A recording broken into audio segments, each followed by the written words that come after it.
3. Are you afraid of the Taxman?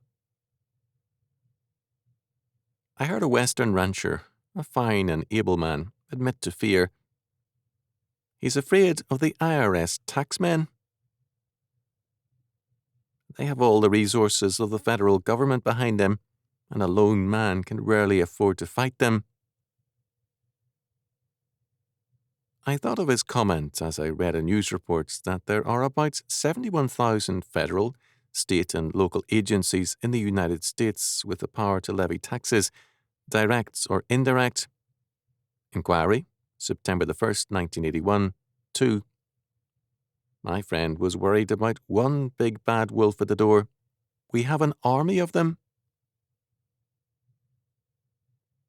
It seems ironic to think that the United States began with a tax protest movement over a very minor tax as compared to today. We now pay a higher percentage of our income in taxes in a day than the colonists paid in a year.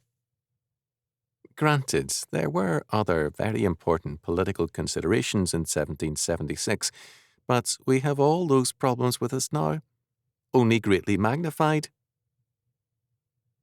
Did you know that you have no absolute legal right to any of your income? The 16th Amendment, the Income Tax Amendment, has not a single restricting clause. Congress is given a blank check with respect to our income. This is why what we are allowed to keep is called an exemption. It takes an act of Congress to tell us what we can keep for ourselves. If this sounds grim, it is simply because it is so. With all the talk about the power of private lobbies representing capital, labour, education, the taxpayer, and so on, why don't we hear about the 71,000 governmental agencies with powers to tax us?